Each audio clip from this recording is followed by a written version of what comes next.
What do you think about pinjol? Should be legalized in Indonesia?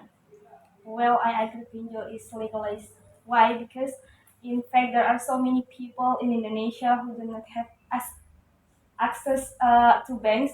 They want to borrow for small business, but are rejected because they do not have a pay slip or collector. So yes, pinjol can be a fast and flexible alternative.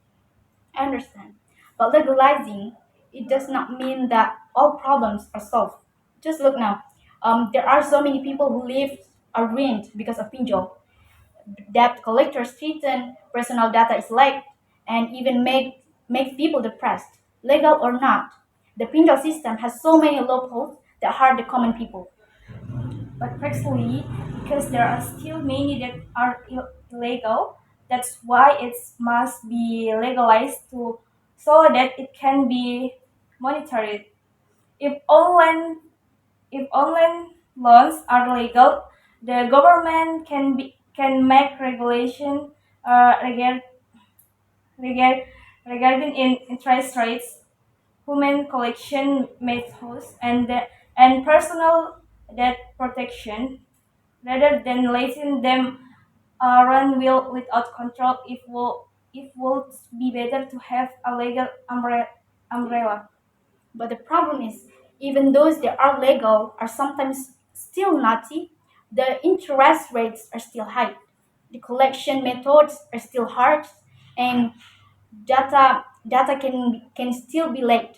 So, in my opinion, legality alone does not guarantee anything. We should not leg, legitimize legitimize a system that is actually exploitative just because it can be monitored.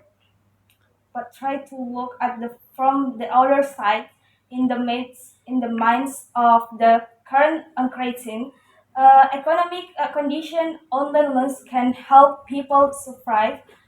For example, there are students who need quick funds to pay to for UKT, or parents whose children are sick and needs sudden hospital fees. And if there if if there were no online loans, who would they borrow from? Loans share worse and right.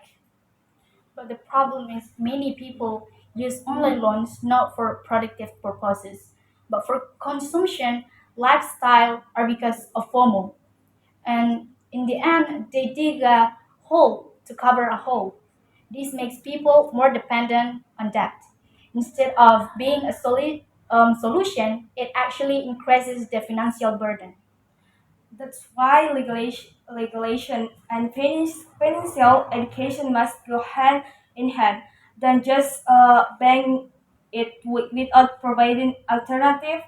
If people are given an understanding of interest rates and how to manage finances, they can be wiser in using online loans. Do we want to lose access to financial technology that can actually be utilized? Well, I don't want to close access to technology, but what we are facing now is not just about access, but about a system that has been unfair from the start. The online loan industry is profit oriented, and they will seek maximum profit. Who are the victims?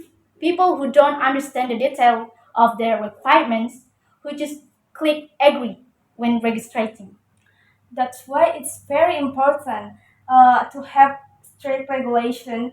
The government can create a rating system like the online loans and full transparency about fees.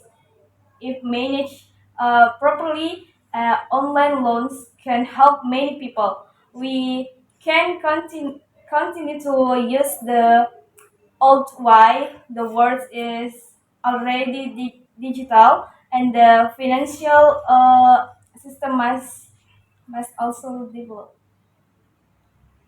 But don't let it be that in the name of development, we let the people suffer more. I prefer that we strengthen cooperatives, Islamic banking, or social assistance program first. Then we can think about legalizing online loans. Because if what we legalize makes the people suffer more, what's the point?